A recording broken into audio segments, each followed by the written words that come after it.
Oswald, à quel niveau d'abord se situe la Coupe de la Ligue dans vos priorités? Ouais, je crois qu'il ne faut pas hiérarchiser les priorités parce que sinon, choisir c'est renoncer. C'est comme ça qu'on dit, je crois. Donc c'est pas une compétition qu'on galvaude. Au contraire, on a envie de passer des tours. Et je crois que même quand on est joueur professionnel, en Ligue 2, on aspire à rencontrer des joueurs de Ligue 1. Donc la Coupe de la Ligue, c'est un bon moyen aussi de le faire. Et puis ça peut permettre d'avoir une belle affiche au Stade Océane. On a le droit de rêver dans le football. Je crois qu'il y a des grands joueurs qui rejoignent la Ligue 1. Et pourquoi pas recevoir une équipe avec des grands joueurs au Stade Océane. Donc non, on a déjà envie de passer pour cette raison-là. Pour la deuxième raison, c'est d'entretenir la dynamique. Et puis parce qu'on est à domicile et qu'on se doit de faire un vrai bon match. On a envie de recevoir Neymar. Bah, par exemple, lui et d'autres, mais c'est vrai que je crois que même les joueurs sont encore dans la période du rêve quand tu vois des joueurs comme ça.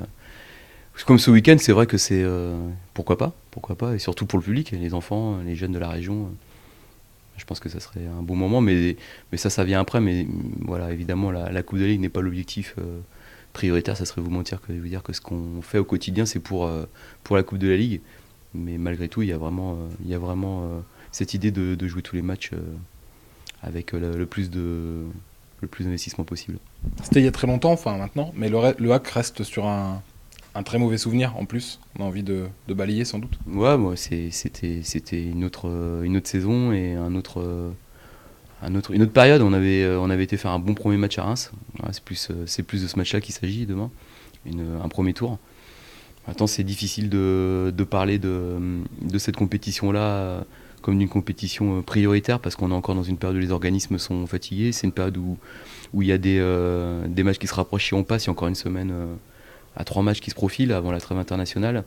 Il y a des joueurs qui ont des niveaux de préparation différents. Donc voilà, certains n'ont pas encore joué en compétition d'ailleurs. Donc si certains joueurs intègrent le groupe demain, ça pourrait être leur premier match en compète. Donc tout ça fait que c'est difficile. Et puis en plus, il y a un élément qui est très important dans ce match-là, c'est que Nîmes ne joue que lundi et que pour eux, c'est une semaine quasi normale. Ils ont un prochain match qui sera dans 6 jours, alors que nous, le prochain match, il est dans 3 jours. Raison pour laquelle vous allez en effet sans doute faire tourner un peu. Bah, on va devoir faire appel à d'autres joueurs pour pouvoir essayer de présenter deux équipes performantes. Mais le match de demain, j'ai envie de dire que par rapport à son placement, il est pas forcément problématique pour ceux qui ont joué vendredi. Par contre, si tu joues les deux matchs en 3 jours avec un niveau d'investissement très fort, tu peux caler sur le troisième, voilà, celui du Paris FC. C'est aussi l'occasion de mettre un peu dans le bain ceux qui ont peu ou pas joué. Ça, c'est important aussi. Il ne faut pas que des gars, malgré les résultats positifs, se sentent un peu à l'écart du groupe.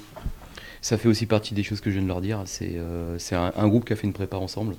C'est des joueurs qui ont fait les mêmes efforts que ceux qui ont eu le mérite de démarrer, de bien démarrer, mais les efforts ont été faits de la même façon par tous, avec un investissement et un esprit vraiment très positif.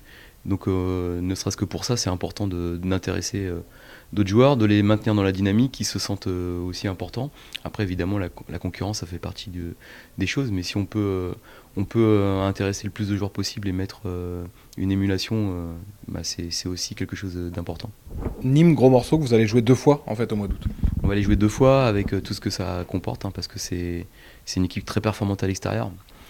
Elle vient de le prouver encore. On n'en parle pas beaucoup parce qu'ils font pas de bruit dans leur communication. Ils ont une communication très, très, très humble et très discrète. Mais il n'empêche que c'est pour moi une équipe qui reste sur 2 saisons. Faut pas oublier celle d'avant, avec un coach qui fait vraiment de très belles choses à Nîmes et qui a le respect de tout le monde dans la division. Et on sait que ce sera une équipe sur qui il faudra compter pour jouer le haut de tableau, avec vraiment de très bons joueurs parce qu'ils n'ont pas perdu de titulaire et ils se sont intelligemment renforcés.